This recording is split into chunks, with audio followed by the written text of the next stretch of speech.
Eu já fui o cara que, sei lá, esperou 6 horas na UPA.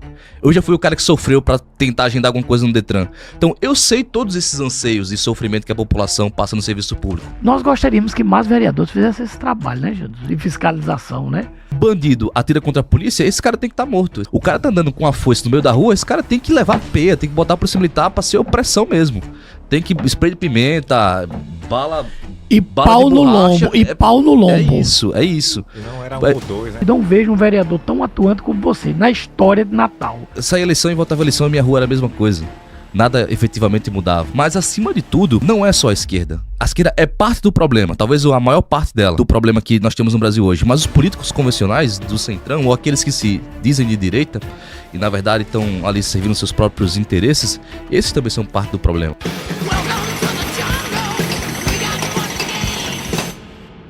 Ele é polêmico, foi eleito vereador da capital Potiguar pela União Brasil com 5.195 votos. Matheus Faustino da Silva. Seja bem-vindo ao nosso podcast, O Povo em Debate. Boa noite, muito obrigado, Paulo. Fico muito grato pelo convite. Espero que a gente tenha um bom bate-papo aqui hoje. Boa noite, Janderson Vieira. Seja bem-vindo aí mais uma vez à segunda edição do nosso podcast, O Povo em Debate. Hoje, tudo indica que o nosso bate-papo será polêmico, com um dos vereadores mais polêmicos e mais atuantes da capital potiguar. Sem dúvida nenhuma. Hoje a gente vai ter o que falar para o fim de semana e para os próximos dias, com toda certeza. Boa noite a todos. Fiquem aí com a gente e essa noite promete. Ele é jovem influenciador digital com forte ligação ao movimento Brasil Livre, MBL. Desde 2022, é visto como uma figura emergente da direita do Rio Grande do Norte. Morou e trabalhou em São Paulo, onde participou das campanhas de figuras do MBL como Kim Kataguiri e Arthur Kataguiri, né? Meu Deus do céu, que nomezinho complicado. Difícil aí, né? E Arthur do Vale. Né? Atuação, vereador eleito em 2024. Tomou posse em 2025 com um posicionamento crítico, foco em transparência, vigilância dos gastos públicos e doação de parte do salário em repúdio ao aumento de verba parlamentar. Como é isso? Ou seja, você é um vereador que doa parte do seu salário? Isso, o que aconteceu? A Câmara aumentou o salário, acho que em 2023, e aí como eu fui um crítico na época, nada mais justo do que ser coerente à minha crítica. Então eu pego todo o meu aumento de salário todos os meses e faço doação. Por vezes eu promovo algum tipo de evento para fomentar as atividades em algumas comunidades, por vezes também eu faço tudo em compras de cesta básica e dou para alguma instituição ou até mesmo distribuo para algumas famílias carentes. Bom, como você bem pontuou aí a respeito das minhas prerrogativas aí, para falar um pouco sobre mim, aqui a gente pode escorrer bem mais do que apenas isso, porque às vezes as pessoas falam, beleza, você doa seu aumento de salário, mas e aí, como é que é o trabalho? E o que eu tô tentando fazer tem uma perspectiva daquilo que eu nunca vi na política. Eu sou um cara que era apolítico, era atleta de fisiculturismo, apesar de não parecer hoje, tô meio gordinho. Tu era fisiculturista? Eu era. Rapaz, eu era atleta de fisiculturismo. Nunca quis saber de política. Não. Em 2020 eu tive uma crise existencial, enfim, que me levou a querer entender um pouco mais como é que funcionava esse sistema. E aí apenas em 2024 que eu vim votar pela primeira vez, ou seja, ano passado. E eu votei em mim mesmo. Nunca tinha votado. Nem quando teve o auge da polarização em 2018, em 2022 não me coloquei a votar, porque o que eu sempre vi, a realidade da minha cidade, que eu morava na época, que era Parnamirim, saía eleição e votava eleição, a minha rua era a mesma coisa. Nada efetivamente mudava. Apenas os discursos de sempre que nada era concreto. Então, quando eu me coloquei para ser um candidato, eu falei, eu quero ser o candidato que eu queria ver alguém representando. E hoje eu tento ter esse tipo de atuação. O que muitas pessoas ficaram, talvez só nas palavras, é que falaram que quando eu fosse eleito eu ia ser apenas um vereador lacrador. E o que acontece é que hoje eu falo tranquilamente, o vereador que mais fiscaliza, o vereador mais econômico. A gente tá fazendo esse levantamento se é da história, mas com certeza dessa legislatura, isso aí são fatos, eu sou o mais econômico e consigo ter um nível de produtividade muito alto também. Até a folha do meu gabinete eu não coloco por conta da Câmara, eu mesmo pago tudo que eu gasto no meu gabinete. Então eu consigo ser coerente com aquilo que eu preguei durante a campanha. Tudo que eu falei que eu faria durante a campanha, eu tô cumprindo. Que é uma percepção que as pessoas têm, que o popular tem no momento das eleições, é que o candidato ele vai chegar, vai enganar eles, falando um discurso que não vai ser reverberado quando ele for eleito, e eu fiz exatamente o contrário. Daí eu acho que a partir disso, eu venho ganhando credibilidade com a população. Acho que o retrato desse reconhecimento vem nos números que eu venho criando. Hoje eu sou disparado político de redes sociais maior do Rio Grande do Norte. tô acho que 418 mil seguidores no Instagram, quase 250 mil no YouTube, mais 200 mil no TikTok, mais uns 50 mil no Kawaii, e isso é fruto do reconhecimento do trabalho que eu venho fazendo. Você nos relatou aqui que o seu salário, uma parte do seu salário, você doa em projetos sociais. É isso? A gente sabe como é que funciona essa sistemática. E como é que você faz para manter esse sistema? Porque, felizmente, existe um gabinete, onde você tem que haver um deslocamento, principalmente para as suas ações legislativas. Como é que você consegue fazer esse malabarismo? Então, é tudo na ponta da caneta, né, na verdade. Todo o gasto que sai do meu bolso, eu vou lá e contabilizo. Eu recebo um salário muito bom, modéstia à parte. Todos os vereadores aqui da Câmara estão entre os 5% da população mais rica do Brasil, porque recebem mais de 26 mil, recebem 26 mil reais, que líquido vai ficar ali algo em torno de 19 mil e alguma coisa. E todo o gasto que eu tenho de deslocamento de carro, no caso gasolina, eu uso meu próprio carro, como eu falei, folha ofício, eu mesmo pago do meu bolso. Então, toda atividade legislativa eu pago do meu salário. E por que eu faço isso? Eu tenho total prerrogativa como um cara que tá fazendo a coisa certa. Eu posso usar a gasolina paga pela Câmara, posso usar um carro alugado pago pela Câmara, mas como eu falei pra vocês, eu sou um cara que costumo ser muito coerente. E eu quero me manter na coerência. Porque se existe algo que a gente tem que preservar, isso aí desde os meus avós e meus pais me ensinaram, é que o homem tem que ter a palavra. Então, a partir do momento que eu falo que eu não ia usar gasolina, não ia usar carro alugado pela Câmara, não ia usar nenhum tipo de benefício em relação a isso, eu tenho que cumprir, eu tô fazendo isso. Independentemente se eu vou ganhar menos ou não. Porque qual é o problema? A população já cansou de político falar uma coisa e fazer outra. Então, se eu tenho que me sacrificar financeiramente todos os meses para provar o ponto que é possível sim um político entrar, fazer a coisa certa e ser coerente, eu vou fazer isso justamente para que as pessoas acreditem, porque a imagem do político ela é muito defasada hoje. Todo mundo acha que todo político rouba, todo político não presta, e isso não é uma realidade. Digamos que a maioria, talvez sim, mas não é uma realidade como um fato concreto que todos os políticos eles são desonestos. Olha, nós vivemos num estado oligárquico, onde a política ainda predomina por currais eleitorais, isso é um fato, e você está mudando a cara do legislativo pelas suas fiscalizações, né? Isso tem incomodado demais a classe política, mas de certa forma tem tido uma aceitação da população. Como é que você consegue enxergar como a forma que você atua consegue atingir o direcionamento da população, ou seja, beneficiar a população, incomodando algumas camadas políticas? Bom, é uma boa pergunta, isso é um dilema que eu passo esses 6 meses sempre refletindo. Que é uma coisa, o que é habitual? O vereador ser um político convencional.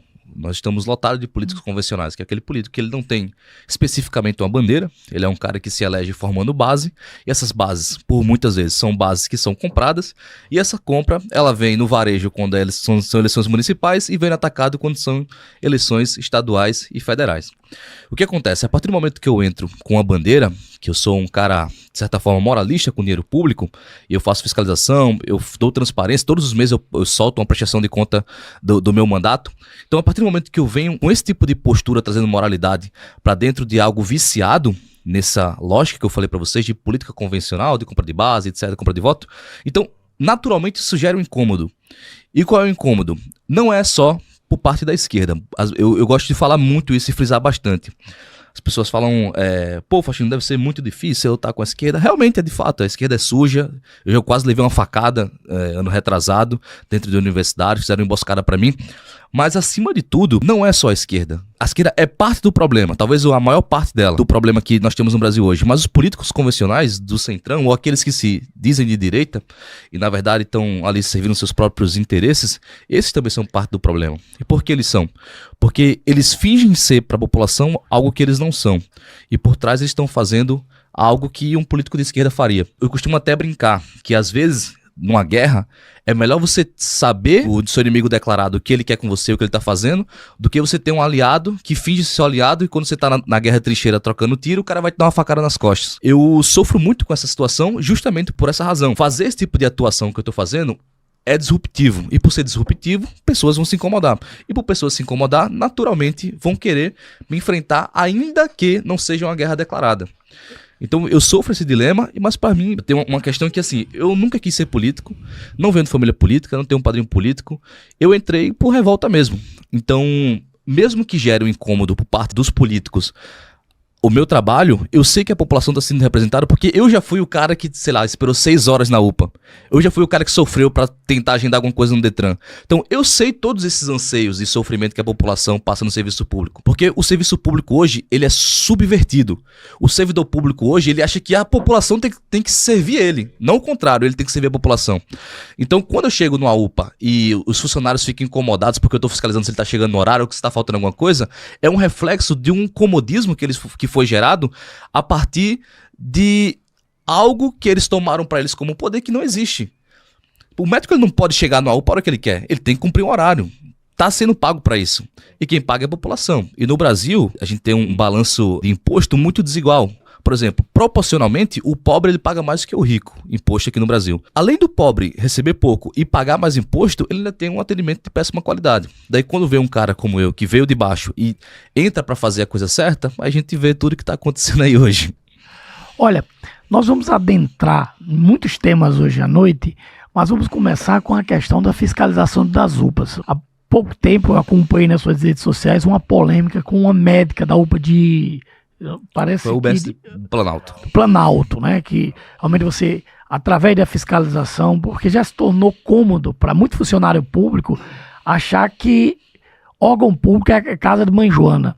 E esse trabalho que você tem feito tem sido um trabalho muito expressivo, porque nós não vimos um trabalho dessa dimensão de vereador fiscalizar, porque existe muito o acomodismo dos currais eleitorais, dos locais ali que o vereador foi bem votado e ele, de certa forma, não quer problema com a comunidade, mas você tem fiscalizado da Zona Leste à Zona Oeste de Natal. E essa polêmica dessa médica que ficou lá surtando, né? Chegou atrasado, você fiscalizou e aquela coisa. Essa ideia de você fiscalizar filmando é uma estratégia para a tua própria segurança ou foi um meio médio aí do marketing? Bom, é o que eu costumo falar, né? Fatos são fatos e eles independem de opiniões. Por exemplo, o CRM, ele processou vários vereadores a nível nacional e eu fui o único até o momento que ganhou o processo do CRM de pedido de urgência para barrar fiscalizações. Eles entraram com pedido de agravo, enfim, vai ser julgado aí em outra instância. Mas o que acontece? As minhas fiscalizações elas são muito claras. Se eu quisesse like por like, eu não resolvia nada. Eu ia lá, mostrava o rosto de cada médico, mostrava todo mundo, mostrava a bagunça, ia embora e aquilo ali fazia um show. Minhas fiscalizações não são isso. Minhas fiscalizações, eu entro, bato escala, chamo o responsável para me acompanhar da unidade da qual eu estou fiscalizando. Ele me acompanha em tudo que eu estou fazendo, não entro em área que é restrita. Depois de bater a escala dos médicos, eu vou na farmácia para ver o que está faltando, vou na parte da infraestrutura, termino fazendo um relatório, combino com o secretário para ter uma reunião, apresento um ofício mostrando todos os problemas daquela unidade e posteriormente a isso vou cobrar que tudo seja efetivo. Um exemplo disso é a UPA do Pajuçara, eu gosto de citar bastante isso, que tinha lá um banheiro completamente insalubre, a maioria dos banheiros, e hoje está sendo restaurado todos. Salvo engano, acho que já todos já foram restaurados. Agora, recente também na própria UBS do Planalto, o mato que estava gigantesco, quase chegando na sala das pessoas, uma mulher lá me pediu, acho que era uma médica ou era uma enfermeira, ela me pediu, eu falei que ia conseguir atender, liguei pro secretário, inclusive, no instante que eu estava lá, e já foi solucionado o problema. Só que acontece, como você bem colocou, por muitas vezes é confundido a ideia de serviço público. Vereador X, que é de um bairro porque ele teve mais votos, porque ele domina ali há séculos, ele acha que a UBS ou a UPA é dele, e não é isso. Eu sou vereador de Natal, eu posso, a minha atuação, ela não se restringe a, sei lá, o bairro que eu tive mais votos. Ela está limitada ao município inteiro. Então, eu posso fiscalizar em qualquer região. Daí a gente volta também na questão do funcionário público que se acha, não só o funcionário concursado, mas o comissionado também, que é indicação, por muitas vezes, dos políticos. Como eles são indicação e naquela região tem um político apadrinhado que adota, basicamente, uma determinada região para ser dele, então ele acha que aquela ali realmente é dele. Então, a partir do momento que eu chego lá para mostrar o que tem de errado, o cara vai se sentir ofendido, é como se eu tivesse entrado na casa dele. E isso não é verdade. Então, a gente tem que quebrar essa cultura de que o político ou o funcionário público ele manda em alguma coisa do serviço público, quando isso não acontece. Não é para ser assim. E as pessoas elas não podem aceitar isso. Daí, a gente, voltando ainda em relação à fiscalização agora da UPA do Planalto, perdão, da Unidade de Saúde Familiar do Planalto, o que foi gerado? houve um incômodo, porque eu fiscalizei e realmente cheguei lá de 7h30 da manhã, a unidade abre às 7. De 5 médicos tinha um na escala. Disseram que os demais estavam em escalas diferentes, só que não tem o horário da escala deles, cumprindo o que a lei pede de transparência para a população, justamente para eles terem essa flexibilidade de chegar mais tarde e não precisar justificar. Todas as unidades de saúde que eu fui até hoje, todas tinham escala, tanto com nome quanto com horário, exceto essa. O incômodo que teve daquela médica foi tão grande que até eu não entendi. Porque em nenhum momento eu alterei a voz com ela. Surtou, exatamente, ela ela simplesmente surtou. E aí eu acho que ela deve estar passando por algum problema psicológico. Inclusive, uma das coisas que eu quero dialogar com o secretário se é possível, inclusive, tentar atender essa médica de alguma forma para que ela seja afastada para se cuidar, porque a gente sabe também a dinâmica, vai que ela tem alguns problemas que eu não sei, e em nenhum momento também eu ofendi nem nada, tanto que eu respeitei a todo instante, continuei chamando de doutora, pedi para ela ter calma, e ela continuou com os gritos. Aí o que aconteceu? Naquela situação, tinha os funcionários que são indicação de políticos, tinha alguns militantes que são estudantes de medicina que tentaram fazer um complô com a população para tentar ficar me vaiando, para fingir ali que eu fui expulso da unidade, quando também não foi verdade. A estudante de medicina que estava lá, junto com alguns indicados dos políticos, ficaram fazendo olha só que sacanagem isso. Pegaram pacientes psicóticas que estavam ali para tomar medicamentos de tarja preta, para ter atendimento nesse sentido, para ficar me vaiando. Ou seja, era literalmente umas tiazinhas que ela não sabia nem o que ela estava fazendo ali, simplesmente me vaiando. Então, nesse momento, você percebe que é aquela frase que rolou muito na União Soviética: acuse do que você faz, chame do que você é. Ela estava me acusando de colocar a população contra os médicos, quando na verdade ela estava fazendo isso comigo. Ela estava tentando colocar a população contra mim naquela situação que eu sou autoridade. Eles querendo ou não, eles não gostando de mim ou não, eu fui na última agora também, de manifestação dos médicos, os caras veio me questionar porque eu era de direita, logo eu não poderia estar ali. Então, eles tentam colocar essa ideia de que logo eu sou de direita, eu sou bolsonarista, então eu não tenho direito à opinião, não tenho direito a fiscalizar. E isso é um problema. Por quê? Porque as pessoas tentam enxergar outras pessoas através de rótulos, e esses rótulos te colocam numa caixinha para tentar diminuir o seu trabalho. Sendo que o meu trabalho aqui, se você prestar atenção, eu querer que o médico chegue mais cedo, eu querer que a unidade tenha estrutura, eu querer que os medicamentos não faltem, não tem nada a ver com direita e esquerda. Isso aqui afeta diretamente o cidadão comum. A dona Maria que tá acordando cedo, tem que deixar a filha na escola, tem que ir na feira, tem que voltar e tem que pegar a ficha no horário certo.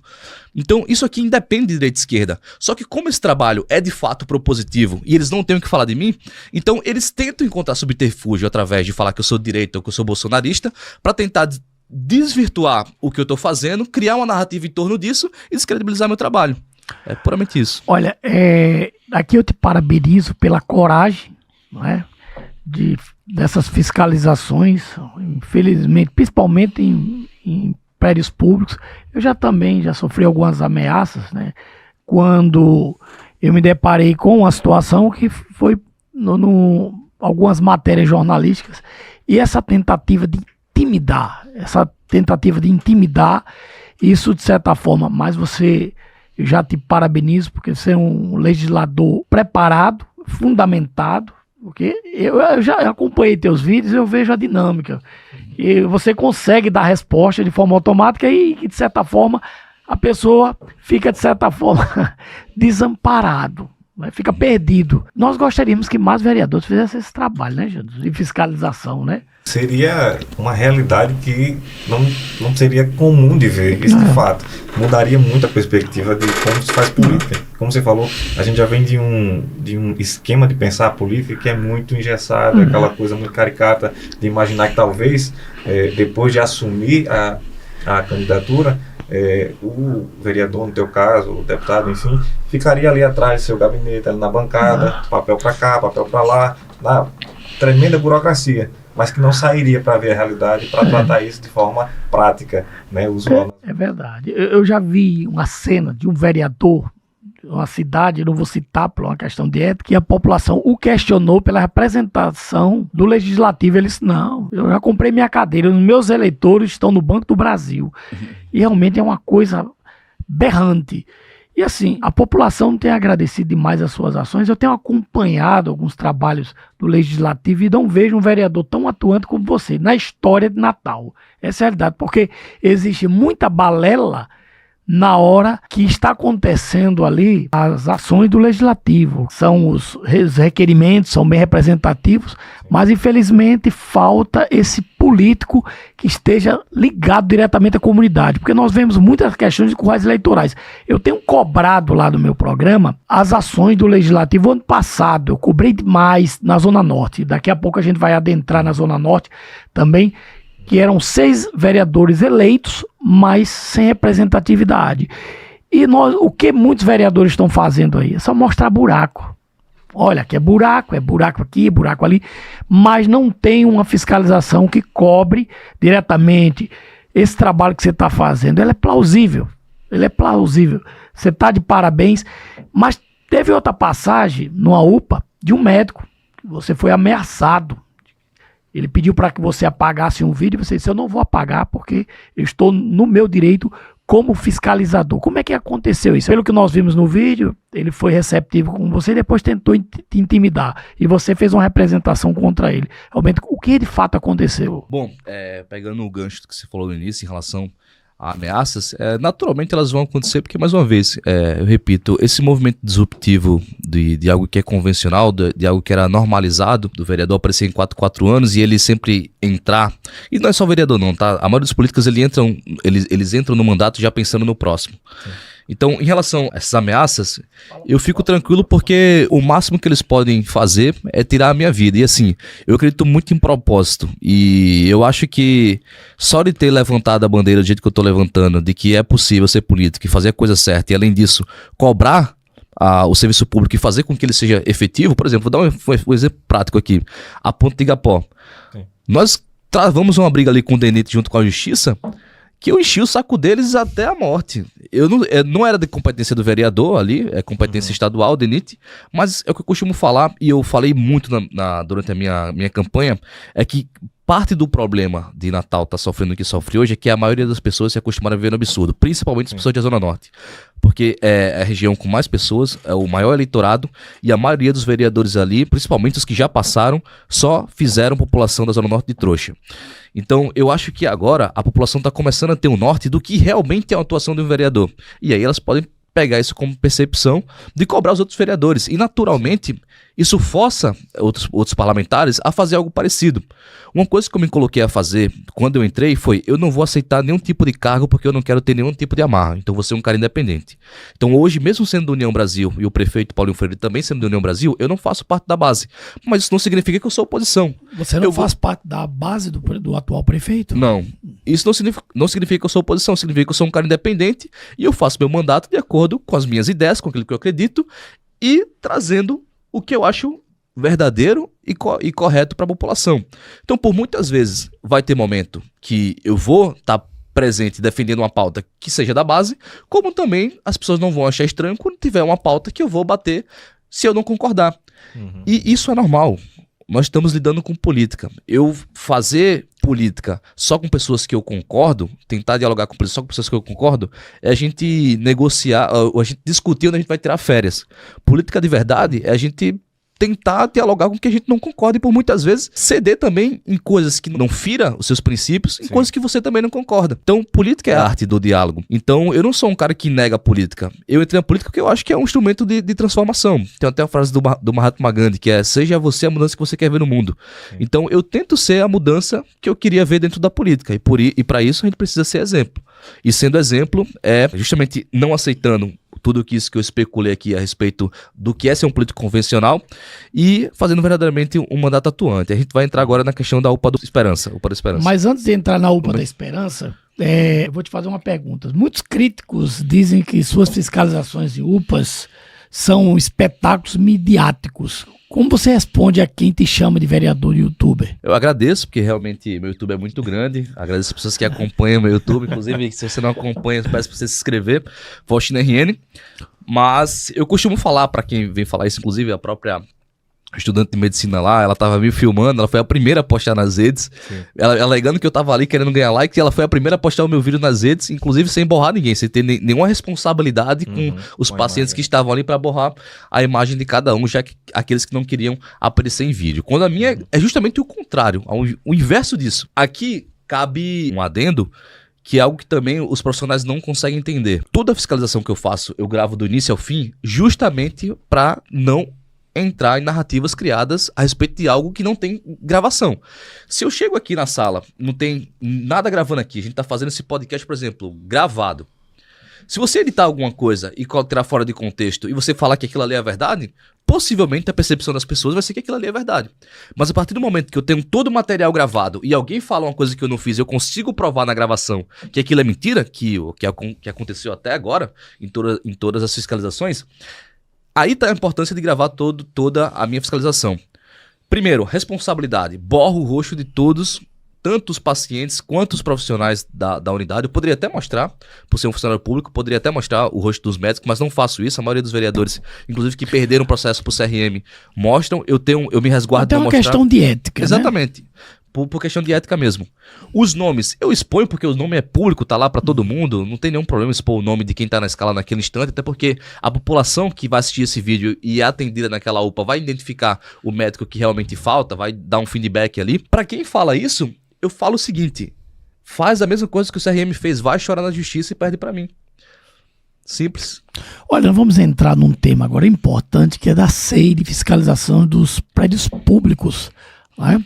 Você esteve na Câmara de Vereadores recebendo o pessoal do MLB, é isso? Isso, MLB.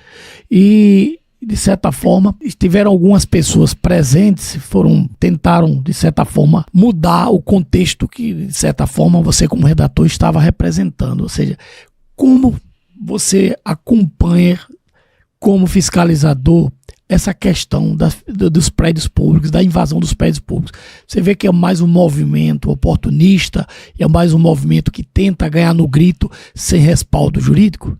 Sem sombra de dúvida, eu costumo até ser um pouco mais incisivo. Eu falo que é um movimento criminoso e vagabundo. E eu posso afirmar isso, principalmente o MST, inclusive, que está agora na governadoria fazendo baderna lá. É aquela cambada de cachorro, a gente sabe disso. Toda a minha solidariedade aqui ao motoboy que eles agrediram. Inclusive, é uma categoria que eu tenho aprendido muito com eles.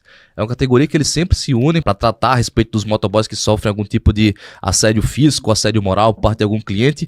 E eles realmente criaram uma identidade de comunidade entre eles que é fenomenal, assim. Eu vi que agrediram um motoboy lá e logo em retaliação os motoboys já foram também, digamos assim, dar um revide, né? Nada em favor de fomentar a agressão, mas eu acho que o seguinte: a partir do momento que um movimento sem legitimidade nenhuma, ele sai pelas ruas aí com total liberdade e nenhuma repressão por parte do Estado, que pra mim, por exemplo, se eu sou governador, o cara tá andando com uma foice no meio da rua, esse cara tem que levar peia, tem que botar a polícia militar pra ser opressão mesmo. Tem que spray de pimenta, bala pau de no borracha, lombo, e pau no lombo. É isso. E não era um ou dois, né? Eram vários. Exatamente, porque isso você tira totalmente a decência das pessoas que estão transitando na rua. Você literalmente acaba com o ir e vir das pessoas.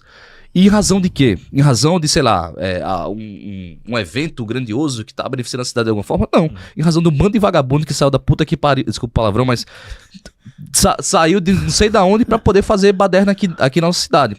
Então, assim, eu acho lamentável, e aqui eu fico completamente indignado quando eu penso que a Fátima Bezerra ganhou o primeiro turno na última eleição, e eu até fico refletindo assim às vezes, se vale a pena todo esse desgaste que eu tô tendo agora na política pra lutar por pessoas que no final do dia talvez elas nem queiram ser ajudadas. Porque a pessoa que vê uma realidade dessa, de um bando de filha da puta desses MST saindo com foice na mão, quebrando o carro, batendo em motoboy, e a governadora não fazendo nada, e pelo contrário, sendo leniente a isso, ainda financiando essa galera, e você fala assim, ó, eu acho que é razoável votar na Fátima Bezerra ou votar no indicado nela de novo.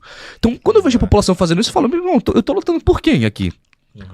Beleza, eu sei que tem pessoas que entendem o meu discurso, gostam do meu discurso, pensam igual a mim, mas beleza, qual é o efeito prático que a gente tá tendo no Estado a respeito disso? Se for pra gente fazer um trabalho como esse e no final do dia a Fátima tá sendo nossa representante no governo do Estado, eu acho que não vale a pena, pra ser sincero.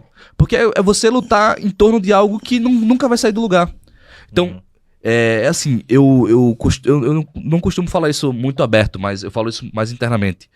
Se a população do Estado do Rio Grande do Norte, por mais uma vez, colocar alguém do Partido dos Trabalhadores naquela cadeira para 2026, eu acho que é uma falência total, não do ponto de vista financeiro, porque aí já foi embora faz tempo, mas do ponto de vista moral. Você pode fechar as portas do Rio Grande do Norte, dá para eles entregar as facções e já era.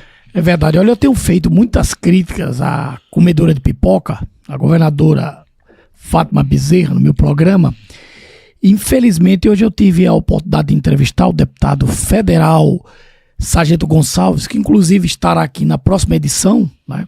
E ele fez um relato chocante, que a polícia militar não está atuando em determinados bairros porque a governadora do estado do Rio Grande do Norte proíbe as ações militares. A polícia, de certa forma, em determinados bairros. Isso é uma vergonha. Não só isso, né? Ainda traz retaliação pro policial que quer fazer o serviço correto. Aquele que quer prender faccionado, que mata faccionado quando o faccionado atira contra a vida do policial, que eu acho que tem que ser isso mesmo. Sim. Se bandido atira contra a polícia, esse cara tem que estar morto. Esse cara não tem que estar preso, esse cara não tem que ser algemado, levado... Não, tem que estar morto. Porque a partir do momento que ele acha que ele tem legitimidade pra matar um pai de família que saiu de casa, arriscando sua vida, ganhando nem 5 mil reais por mês, que saiu de casa com dever cívico de defender a sociedade e leva tiro de marginal, esse cara tem que ter o direito de revidar e matar o bandido.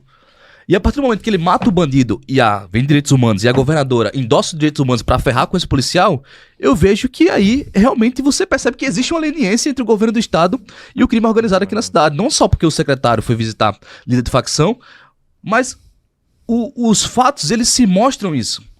Não é que eu tô tirando da minha cabeça que eu acho que é fato, mas... Não, é que os fatos mostram isso. Então, mais uma vez, velho, se a população do estado do Rio Grande do Norte, e aí é um grande problema, porque não é só o cara que ele realmente pensa que a Fátima é boa, são as pessoas que vendem o voto pra poder colocar essas pessoas no poder. Porque a gente também tem que ter uma percepção que boa parte da população é hipócrita. A população, ela reclama que os políticos roubam, mas ela vai lá e vende o voto dela no final do dia. Passa 4 anos na peia, quando tem o poder de fazer mudança através de sufrágio, vai e volta ao cena do crime, o mesmo representante. Mas falando aqui do MST, eu tenho feito críticas também sobre esse movimento passivo que eles inventam, essa vagabundagem inventa tudo isso aí. Movimento passivo. Não existe movimento passivo, que os caras estão com foice, com enxada, tudo que não presta. Que movimento é esse? Agora joga uma carteira de trabalho, que a carreira é grande. Trabalhar essa vagabundagem não quer. Agora joga uma carteira de trabalho e muitos ali têm casa, né? Tem terras, mas tá ali fazendo um movimento para tomar o bem comum, para tomar o que é dos outros. É para levar peia no lombo mesmo. Eu sou a favor que a polícia faça a retaliação mesmo, que seja uma polícia, de certa forma, expressiva para acabar com esse ciclo. Eles estão invadindo supermercado, essa lorota de MST, com essa lorota toda aí, o que nós vemos é o absurdo, é tirar o direito conquistado de quem trabalha, de quem se doou, quem deu a vida para obter um patrimônio. O vagabundo chega com a foice. Na época de Bolsonaro, não vamos falar aqui em partidarismo não, mas na época de Bolsonaro, o MST sumiu do mapa e voltou agora. O homem de 9 dedos abrindo as pernas, com apoio de quem? Desse partido da desgraça que é o PT, para que essa cambada de vagabundo possam atuar no estado do Rio Grande do Norte. Tivemos uma paralisação ontem da BR-101, sim, com esse movimento aí que gerou conflito e paralisou o trânsito. Essa é uma realidade vergonhosa, com apoio sempre do PT. Mas vamos falar de outro assunto importante, que é a questão das discordâncias do Legislativo. Você tem tido muitos confrontos lá com os opositores, principalmente da bancada da esquerda. Você se vê como um político de direita ou um político neutro, como você mesmo relatou? Não, eu tenho posições claramente, eu penso de maneira à direita. Sendo que, quando eu falo pra gente não tornar a nossa atuação rasa em pensar só direita e esquerda, é pensar apenas nos chavões. Tipo, minha atuação vai se limitar a eu falar que a esquerda é ruim. Tipo, é óbvio que isso é ruim. Ou então eu vou limitar meu mandato dizendo que eu, sei lá, sou de direita, logo eu sou o melhor. Tipo, eu não quero ser esse cara que não é propositivo. Então, quando eu falo pra gente sair um pouco desse mundo direita, esquerda e chavões, é que eu tô falando, pessoal, vamos fazer um trabalho concreto? Vamos fazer algo que realmente chegue na população? Vamos resolver uma UPA? Vamos resolver um hospital? Vamos pegar a obra parada aqui e fazer ela funcionar pra parar de ter congestionamento na rua do cara, pra que ele consiga ir pro trabalho e chegar, não precisar acordar 1 hora antes pra pegar um congestionamento por conta de uma obra parada? Sim. Quando eu falo pra gente sair desse discurso raso, é justamente isso, porque discurso por discurso, a gente não vai chegar em lugar nenhum. E eu acho que a população, ela tá começando a ter essa percepção de querer realmente votar em pessoas que são propositivas, e eu acho que isso é um grande avanço pra gente dentro aqui do Brasil, porque a gente talvez tenha um ganho significativo com isso. Se a população realmente seguir essa linha de que, cara, eu vou votar em pessoas, não necessariamente por quem tá colocando a mão na cabeça dela, mas verdadeiramente por quem ela é.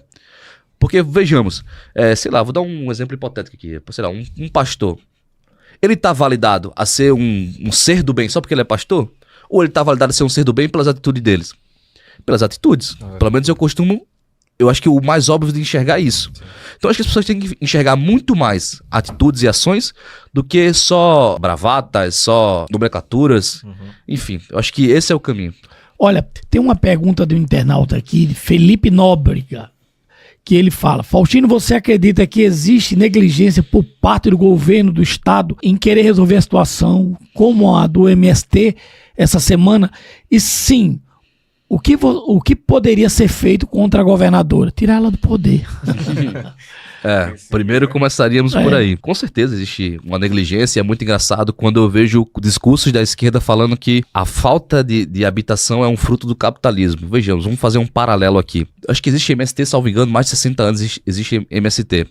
Eles falam que essa luta é nacional, que essa luta é vencedora e que isso vem rasgando o Nordeste e trazendo dignidade para as pessoas. Todos os imóveis que eu vi o MST tomando posse, todos eles que eles falam que não está cumprindo uma função social e é um lixaral, enfim, cheio de mato, eu não vejo isso virando uma grande reforma. Primeiro, eles não fazem nenhuma grande reforma em relação aos ambientes que eles ocupam. E para além disso, do processo que teve a criação do MST até hoje, o número de pessoas sem moradia aumentou. Então, qual foi a efetividade do movimento dentro dessas ações de trazer habitação para as pessoas? Nenhuma. Agora vamos fazer um paralelo com o capitalismo. Antes do capitalismo, a fome e a miséria era generalizada no Brasil inteiro. Países que hoje são de primeiro mundo já foram, em outro momento, países que tinham muita miséria.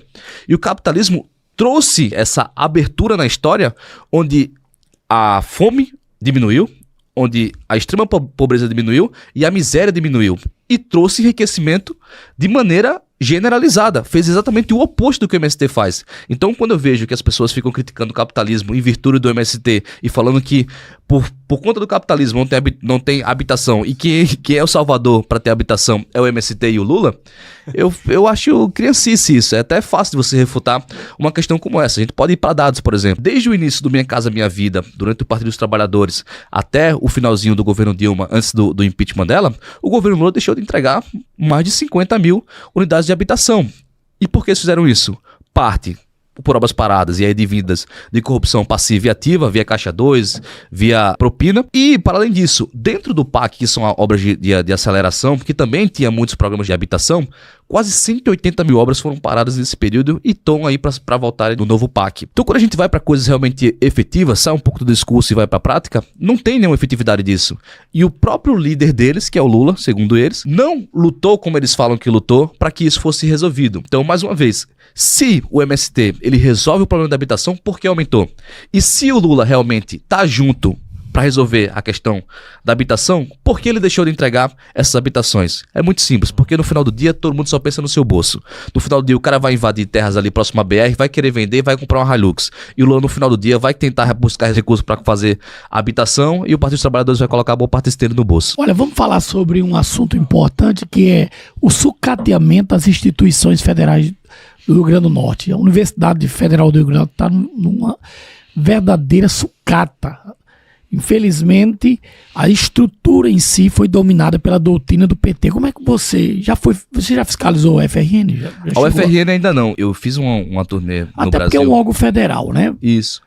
Assim como cidadão, qualquer um pode fazer esse tipo algum tipo de fiscalização, inclusive pode exigir muitas informações, tem a lei 2.527, que é a lei de acesso à informação. Todo cidadão tem competência de fazer um requerimento de informação para qualquer órgão público. Mas em relação à universidade, eu parei de ir porque eu fiz uma turnê mostrando como é que funciona a universidade dentro para os alunos, né? Para os alunos que são de direita, que eles são reprimidos, realmente os alunos de esquerda tomam conta dos centros acadêmicos, enfim, ficam fazendo ideologia dentro desses centros acadêmicos e acabam tomando conta de universidade porque eles conseguem ser uma minoria, mas são uma minoria barulhenta. Então, essa turnê que eu fiz no Brasil, mostrando esse tipo de realidade, rendeu alguns processos, alguns deles eu estou respondendo até hoje, e para evitar ter muito acúmulo de processo em algo que talvez não gere nada, porque é um problema generalizado que a gente tem, não é só a universidade, mas você vai pro judiciário, hoje, você não consegue confiar mais o que é certo e o que é errado. Se vem o Alexandre de Moraes lá de cima e diz que 4 mais 4 é 5, beleza, no Brasil 4 mais 4 vai ser 5. Então, para evitar processos que eu já estou respondendo, eu não fui na FRN, tenho conhecimento que, inclusive, teve o corte dentro das universidades, que é muito engraçado, quando foi o governo Bolsonaro que cortou, aí foi corte,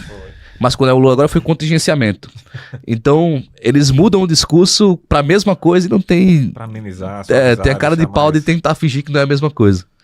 Olha, vamos falar agora da Zona Norte de Natal. A Zona Norte de Natal hoje tem mais de 300 mil habitantes e é maior do que a segunda cidade do Rio Grande do Norte, que é Mossoró. A Zona Norte de Natal está num verdadeiro caos. Falta saneamento básico, as UPAs, como você tem fiscalizado, requer mais do poder público, uma assistência, mas as pessoas reclamam principalmente saúde e segurança. Você, como representante do Poder Legislativo da capital potiguar, seu trabalho está tendo uma atuação também na Zona Norte. Um dos pontos principais das suas fiscalizações tem levado um arco positivo à população?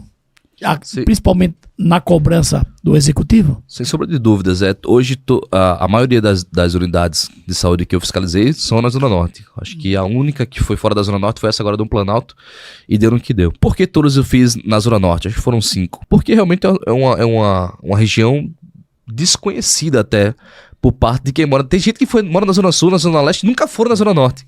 Porque parece que ela é paralela a Natal, parece que ela nem faz parte do Natal. E isso em razão de um esquecimento, de fato. Esse esquecimento, ele vem por parte da população que se tornou passiva em torno dos políticos.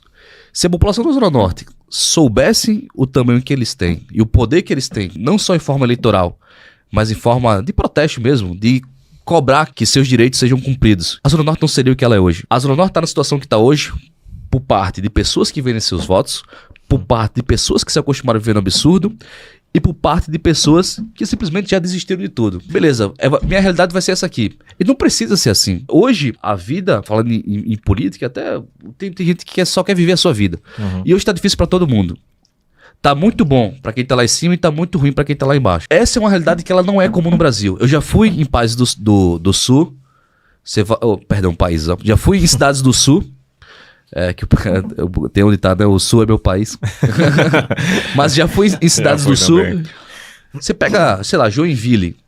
Pô, Joinville é bom pra todo mundo. Por que na Zona Norte não pode ser bom pra todo mundo? Por que aqui em Natal não pode ser bom pra todo mundo? Então a gente sempre vai estar refém de 29 vereadores, sei lá, de um prefeito, de deputados estaduais, de deputados federais que nunca vão fazer nada por vocês aí na Zona Norte. Vocês querem ficar refém sempre dessas pessoas? Ou vocês vão começar a acordar, ver que realmente tá fazendo alguma coisa, começarem a exercer cidadania e começar a cobrar que as coisas sejam efetuadas no seu bairro, na sua rua, na escola que seu filho tá, na sua unidade de saúde. Porque basta uma pessoa dar o exemplo. E eu tô tentando fazer isso. Tô me colocando quase que a sacrifício. Se as pessoas soubessem o que eu passo nos bastidores, é assim, é coisa de você querer jogar tudo pro alto e falar, pessoal, pega isso aí, eu não vou fazer mais esse trabalho. Não vale a pena. Difícil. E mais uma vez, não é só lutar com a esquerda. Fazer esse tipo de trabalho, falar essas coisas que eu tô falando aqui, não é só sobre bater na esquerda. Tem um estudo que foi levantado pela Valete Plus que mostra que a maioria dos municípios que são governados pelo Centrão são os municípios com menor IDH. E por que isso? Porque são os municípios que têm mais analfabetismo. E essas pessoas são compradas por esses caras e esses caras vão se perpetuando no poder. Natal tá hoje porque houve uma perpetuação do poder por oligarquias, por parte de famílias, por parte pessoas que não são de famílias com sobrenome, mas chegaram no poder e conseguiram se estabelecer. Isso vai sendo renovado ano a ano. A partir do momento que a população aceita isso, ela tá aceitando a sua própria escravidão. Sim. Porque se você hoje trabalha, ganha um salário mínimo, que é algo em torno de quase R$1.600, não dá pra fazer nada hoje em dia. Se você ganha R$1.600, você não consegue acordar cedo e pegar uma ficha na UBS, você não consegue mandar sua filha ir pra escola sem medo dela ser assaltada, se você sofre todos esses dramas e você acha normal, você está doente. Ou você está num estado de transe que você não consegue mais reagir. E não pode ser isso. O meu mandato é sobre convocar as pessoas a sonharem novamente. É sobre não aceitar o que é passado pra gente. Porque, mais uma vez, o que tem de pressão nas minhas costas pra fazer o trabalho que eu faço é coisa de eu sou um cara novo, tenho 27 anos. É coisa de você jogar tudo pra cima e falar, meu irmão, eu vou fazer, sei lá, vou ficar no meu gabinete aqui no ar-condicionado, soltar uns ofícios aqui, aprovar uns requerimentos, fazer umas leis inúteis aqui e ficar lacrando na internet, fazendo discurso que não tem fim, nem meio, nem fim. É só discurso para não resolver nada. Esse é o caminho fácil. E eu não escolhi esse caminho fácil. Então, mais uma vez, o meu mandato é sobre convocar as pessoas a acordarem e não aceitarem essa realidade. E mais uma vez, eu não estou falando só sobre esquerda. Esquerda está no governo do estado, é um grande problema, não só aqui no Rio Grande do Norte, mas no Brasil. Sim. E aí a gente vai entrar, por exemplo, vamos entrar em Alexandre de Moraes. Pessoal, Faustino, se posiciona a respeito de Alexandre de Moraes que ele está fazendo com o Brasil hoje. Pessoal, em cada município existe um Alexandre de Moraes. O Alexandre de Moraes é a potencialidade de tudo que acontece nos municípios. Alexandre de Moraes hoje é um cara que manda no Brasil. Como eu falei, se Alexandre de Moraes falar que 4 mais 4 é 10, é 10. A lei vai ser interpretada que é 10, mesmo todo mundo sabendo que é 8.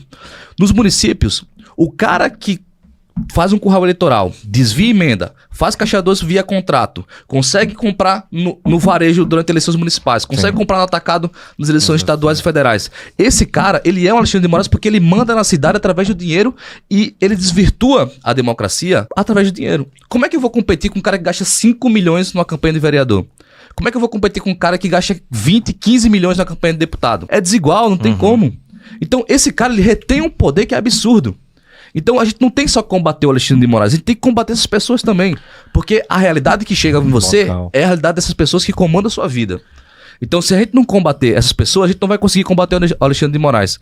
Porque a força, ela não vem de cima para baixo. A gente já viu que isso não funcionou. A força ela tem que vir de baixo para cima. Então, a partir do momento que a gente ganha de volta o direito de sonhar, o direito de viver com dignidade na nossa cidade, no nosso estado, a gente vai conseguir vencer a nível federal também. Eu acho que o Brasil ele muda a partir daí. Com certeza. Olha, você fez uma observação, uma ótica muito interessante em relação à questão de domínio político. O que mais nós vemos nas cidades são Alexandres Moraes, como você citou mesmo. Existe um domínio político e muitas cidades, como nós vemos, não existe um concurso público. Tem cidades que estão há décadas sem um concurso público para alimentar os currais eleitorais. O que acontece? Os prefeitos, o que fazem? Geram emprego para as famílias para ter esse povo no cabresto, para que esse povo não tenha liberdade de expressão. E o que é que acontece? Muitos grupos de WhatsApp tá aí, um bocado de cavaleiro do Zodíaco defendendo gestões, onde o cara é um ditador, dita as regras para que o sistema aconteça a seu favor, a seu privilégio, enquanto isso não existe liberdade. Eu acho que esse grande passo de você convocar as pessoas para acompanhar teu mandato, para que as pessoas se libertem, é um passo muito doloroso, difícil, não é fácil, não é? Você é um pingo d'água que está fazendo a diferença nesse maremoto político, principalmente no estado do Rio Grande do Norte. Na capital potiguar, você tem ganhado muito destaque pelas suas atuações, mas é preciso que as pessoas tenham uma mentalidade de mudança, saibam a importância do valor do sufrágio. 4 anos no sofrimento, no dia da eleição, tem que fazer diferença. Tem que colocar pessoas representativas e acabar com o favoritismo político. Uma pergunta interessante que eu vou direcionar a você também aqui, Faustino. Sua atuação muitas vezes acontece de forma individual, fora das comissões. Isso é estratégia ou reflexão de isolamento dentro da Câmara? Um pouco dos dois, assim. Existe a questão de que eu sou um cara muito ativo, então eu gosto de estar sempre fazendo alguma coisa. A partir disso, vai incorrer de que do nada eu vou estar fiscalizando uma obra que eu recebo denúncia, por exemplo, foi agora na questão da BR-304, que foi o prolongamento da reta Tabajara, que ela não foi entregue como ela deveria ter feito ali 3 viadutos. Em 2016 estão fazendo agora. Então eu recebi muita denúncia dali que estava criando um congestionamento para quem estava vindo em Macaíba sentido Parnamirim para ir para Natal, e eu estava fiscalizando isso. Então isso independe de uma comissão ir comigo fiscalizar. E por muitas vezes, vamos ser sinceros, se uma comissão ela vai, por exemplo, falar, pessoal da UPA de não sei de onde, vou fiscalizar vocês amanhã. É óbvio que todo mundo vai chegar no horário, as coisas vão estar completamente organizadas. Bem organizado. Você que é patrão e você, sei lá, tem uma rede de lojas, você vai na loja que você domina alguma loja, você tá, sei lá, tá tendo indícios de que tem alguém roubando, ou a pessoa tá chegando atrasado, ou não tá bem trabalhando, você não vai avisar que você vai no horário que você vai. Você vai apenas aparecer lá e ver se realmente isso está acontecendo. Isso é fiscalização. Você quer um exemplo? Quem tem posto de gasolina vai entender. Quando o fiscal vai no posto de gasolina, você acha que ele avisa ao dono do posto de gasolina que tem que trocar antes dele ir? Não. Ele vai lá, vai canetar seu posto, em coisas que inclusive ele vai criar naquela situação que nem existe. Talvez peça um suborno pra você, e ele vai chegar ali, e esse é o trabalho dele. Ele fiscalizou o seu posto e vai botar, desculpa a expressão, atrás de você. E é isso. Então, eu como vereador, que tenho prerrogativa de fiscalizar, tanto na lei orgânica do município, no artigo 29, como na Constituição, no artigo 31, eu tenho prerrogativa de fiscalizar e não preciso avisar ninguém que eu vou antes. Eu tenho que aparecer lá e tudo tá funcionando como deveria. Até porque a população, eu não vou em uma unidade de saúde de maneira aleatória. Eu vou naquelas que estão tendo muita reclamação. Até porque é humanamente impossível em todo lugar, a todo instante. Eu não consigo estar em 2 lugares ao mesmo tempo. Ainda não criaram essa tecnologia. Onde a população está demandando mais, eu vou naquele instante. Então, quando eu chego lá, eu chego com a demanda da população e eu vejo em loco o que realmente está acontecendo. E aí que a pessoa fica com raiva, porque eu não avisei e eu consigo pegar tudo que está de errado. Sim. Olha, vamos voltar novamente aqui à questão da SEI, das invasões. Como equilibrar o rigor da lei com a urgência social de quem está sem moradia? Isso é um papel que nós vamos ter que abordar com você agora, já que você relatou da SEI. E como você vê o papel dos movimentos como MLB, desculpa, Isso. MLB na política local. Você acredita que há uma instrumentação ideológica por trás dessas ocupações? Bom, existe o equilíbrio, eu acho que o equilíbrio é o respeito à lei. A lei é muito clara, o artigo 5º da Constituição, acho que inciso 20, acho que é o 22, 23 e 24, fala a respeito da propriedade privada. Que a propriedade privada, ela é direito e é inviolável, que a propriedade deve cumprir a função social e que a propriedade, ela, ao não cumprir a função social, ela só pode ser, bem nas aspas, ocupada se tiver um aviso prévio e esse aviso prévio vem com indenização. Ou seja, não é um movimento chegar numa casa aleatória e invadir e achar que ele pode otorgar para si a lei. Até porque se fosse assim, a gente ia começar a matar bandido. Porque se eu posso otorgar a lei para mim, então todo bandido que vier me assaltar, se eu tiver dentro da legítima defesa, eu posso matá-lo. Porque a partir do momento que o bandido ele coloca uma arma na minha cara, ele tá naquele momento arbitrando se eu vivo ou não. Então se ele tá arbitrando se eu vivo ou não, eu posso matá-lo em detrimento da minha vida não ir pro céu. Logo, esses movimentos eu vejo que tem uma instrumentalização. Por parte de quem? Da esquerda. É o meu achismo? Não, são o que eu vejo. Sempre que tem ocupação, vamos lá, Emanuel Bezerra, que aconteceu no Diário do Natal. Quem estava lá? Vereadores do Partido dos Trabalhadores. Quem representou o MLB nas ações contra o Diário do Natal? A advogada Natália Bonavides. Então, é muito claro o que está acontecendo aqui. Quem pagou passagem para a turma do MLB fazer palestrinha ou só viajar ao redor do Brasil? O governo do estado. Eu não estou falando que eu estou achando, são fatos. E, mais uma vez, fatos, eles independem da opinião. O fato é algo concreto, algo que aconteceu.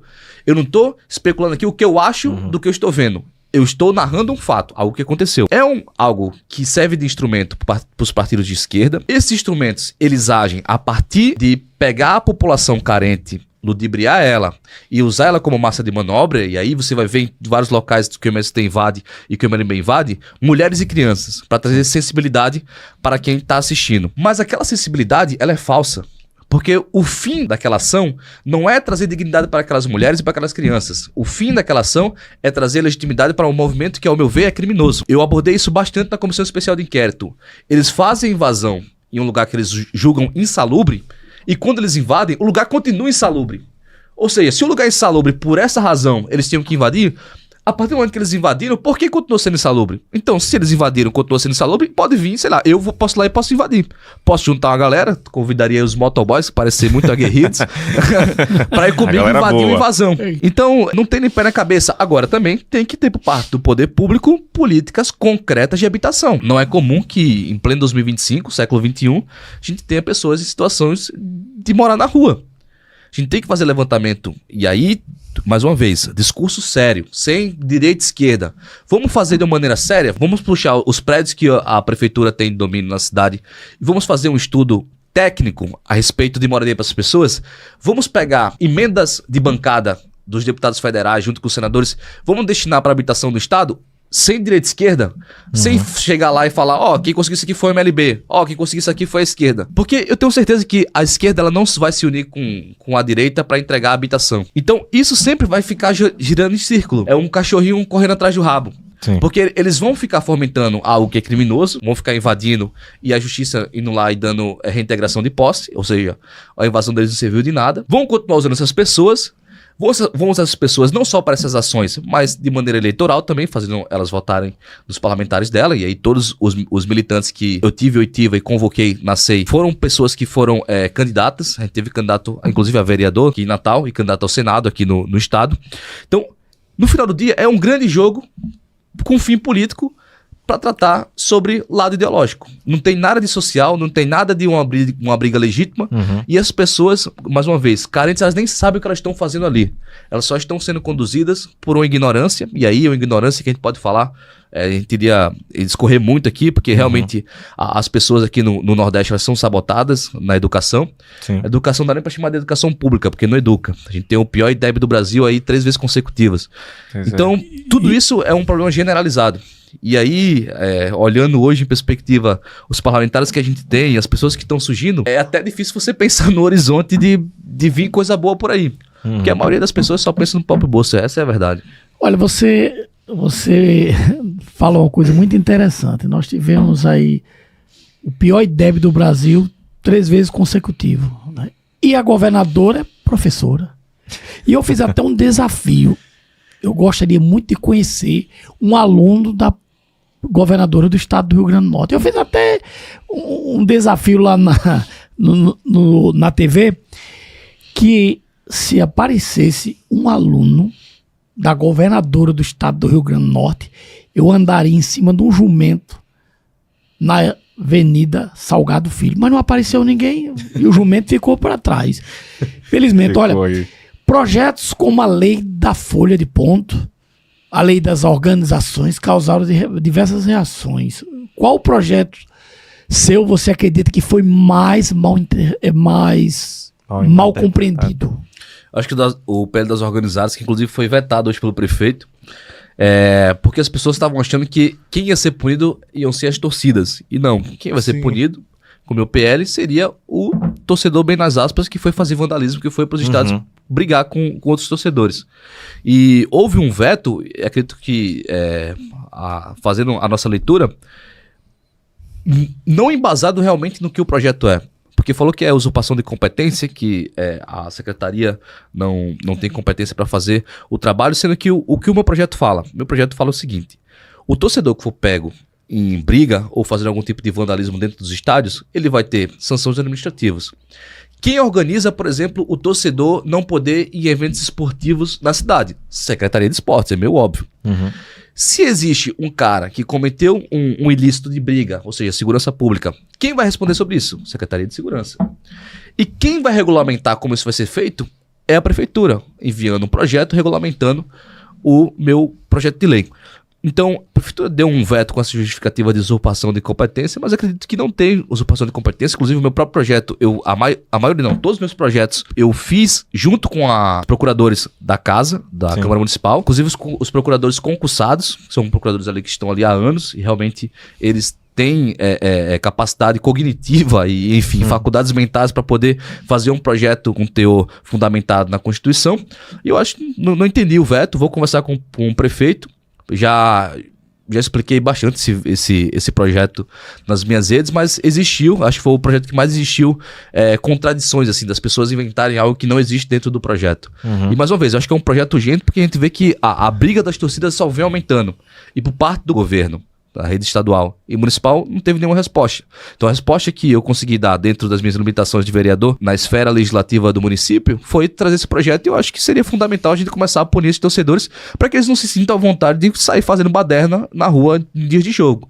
Isso prejudica a polícia militar, que vai ficar sobrecarregada de estar lidando com essas figuras, e também a guarda municipal, que por vezes também pode ser acionada nesse tipo de vandalismo. Olha, o que você acha que mais incomoda os seus adversários? Suas ideias ou suas maneiras de comunicá-las? Os dois. Os dois? Em que aspecto?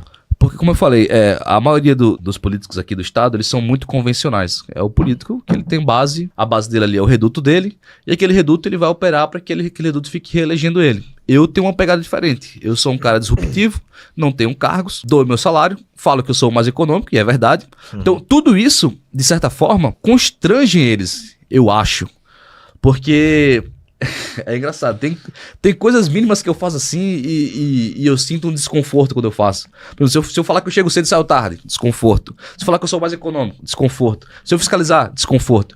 Então tudo que eu faço e eles não fazem, ao invés de tipo, eles tentarem, sei lá, na verdade cada um faz o seu, sabe? Por mim mesmo, beleza, faz o seu, eu faço o meu. Eu acho que deve ser aquela sensação de ninguém gosta do certinho. É né? isso. Você atua através de uma ideologia política diferente. E o que nós vemos na política do Estado como um todo é o poderio econômico. As pessoas influenciam muito a questão do poderio econômico como domínio. E, de certa forma, incomoda quando alguém traz ideias que, de certa forma, direciona a população. Olha, nós estamos entrevistando um dos vereadores mais atuantes, jovem, ele que é digital influencer, está aí, ó, na mídia, levando o seu mandato aos 4 cantos da capital potiguar. Vamos convidar o pessoal para se inscrever. Se você chegou aqui, ainda não está habituado e ainda não se inscreveu, já aproveita, se inscreve, comenta também, o pessoal nos comentários está aqui fervendo. Por exemplo, o Sidney Guilherme agora que chegou, ele tem uma pergunta que eu queria fazer também, aproveitar, né? Por onde anda o projeto de lei do jovem fiscalizador? Como é que está aí?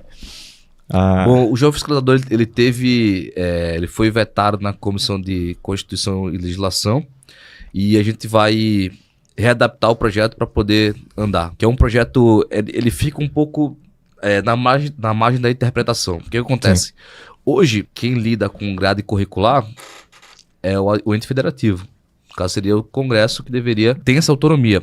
A gente, nível municipal, a gente pode atuar em grade extracurricular. E essa foi a perspectiva que eu levei no meu projeto. Sim. Mas aí ficou subentendido, segundo quem avaliou. Então faço questão de readequar e colocar de novo para sanar esse parecer contrário que teve dentro da Comissão de Constituição e Legislação, para a gente conseguir dar continuidade. Porque o projeto Jovem Fiscalizador basicamente o meu trabalho compilado em um projeto. E é aquilo que eu falei, sobre as pessoas aprenderem a exercer cidadania.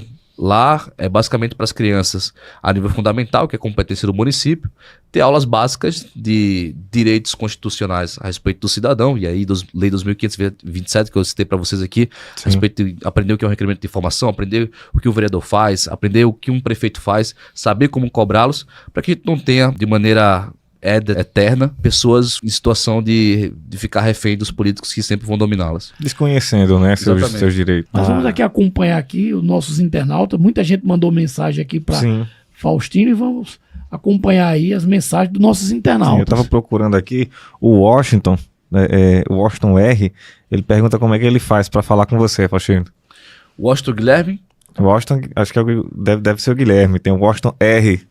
Deve ser ele mesmo. Eu não conheço, mas é simples. Você vai entrar no meu perfil, vai ter um link lá.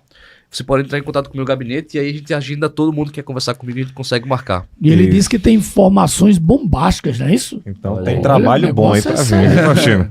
Tem um site também, você pode pesquisar vereadorfaustino.com.br, que você vai ter um contato lá também. Inclusive você pode fazer uma denúncia de maneira anônima no meu site. Legal. E aí minha equipe vai entrar em contato com você, com certeza. Oh, que maravilha. Legal. Aqui eu gostaria que você fizesse as suas considerações finais. Quero agradecer mais uma vez o convite, quero parabenizá-los aqui pelo programa, quero parabenizar também o Jean pelo estúdio aqui, mais uma vez, tudo funcionando de maneira plena, ótima qualidade de som, ótima qualidade de imagem, e eu quero deixar um recado aqui para todo mundo que nos acompanhou, que vai acompanhar esse podcast aqui futuramente, talvez você esteja vendo aqui daqui a 1 ano, daqui a 2 anos, que tudo que você ouviu aqui é um retrato verdadeiro, e aí não acredite apenas nas minhas palavras, mas veja as minhas ações. Tudo que eu falei aqui é fruto de um jovem lá atrás que se revoltou com a realidade que viu na sua rua, com a realidade que viveu por parte da sua vida. Eu sou um cara eu vim do interior do estado do Rio Grande do Norte, cidade chamada Riachuelo. Minha mãe com muita dificuldade foi para Parnamirim, morar de favor com minha tia, morou na sala da casa da minha tia, já passei dificuldade, já passei fome. Então eu sei o que é viver no pouco e hoje eu sei o que é viver no muito. E hoje que eu tenho... Você fica emocionado. Você ficou emocionado. Então, hoje, na condição que eu estou hoje, com poder, eu não podia fazer nada mais do que representar aquilo que sempre me revoltou. E hoje, como eu falei, se fosse levar em consideração só dinheiro, salário, eu já tinha jogado pra cima porque é muita pressão do lado de cá. E uma das coisas que me motiva, inclusive quando eu vou fazer fiscalização, é que eu vejo naquelas pessoas que estão sentadas, eu lá no passado vejo minha mãe, vejo minha avó, que teve a educação sabotada, eu também tive minha educação sabotada. Então hoje, quando eu estou na condição de um vereador que fui eleito pela população, que me credenciou, me deu confiança de fazer o meu mandato, então eu vou fazer da melhor forma, mais uma vez, sem medo de ameaça, o máximo que pode tirar a minha vida, e aí tirem a minha vida que vocês vão criar um legado, que outros Faustinos vão aparecer, e eu acho que é cíclico, eu acho que a história, ela tenta se restabelecer, e Deus ele sempre existiu, e ele de alguma forma tenta fazer com que o mal não prevaleça. Eu acho que a gente está construindo uma geração de jovens que estão vindo agora para a política, e eu conto com esses jovens aí para que apareçam, para a gente mudar essa realidade. Acho que é isso que eu posso deixar de mensagem aqui final. Olha, eu quero te parabenizar. Eu queria só agradecer pelo teu trabalho. Tá? Falo como cidadão, é algo que eu tinha percebido também, você sempre costuma falar, né? Não só na posição de vereador, mas como cidadão. Eu vi essa tua sinceridade e hoje também como cidadão aqui do outro lado, eu agradeço pelo teu serviço, tá? Foi um prazer poder te conhecer, né? A todos que estiveram com a gente até agora também, muito obrigado pela tua audiência e a gente se encontra no próximo episódio. É isso aí, parabéns Faustino, e até a gravata desceu de tanta emoção, eu vi Faustino quase chorando, aí a gravata desceu e alguém, ó a gravata Paulo Santana. Mas parabéns, muito obrigado por você ter vindo ao nosso podcast. Nós somos seu admirador, sou seu admirador. Eu não sou muito admirador de político não, mas da sua linha tem minha admiração.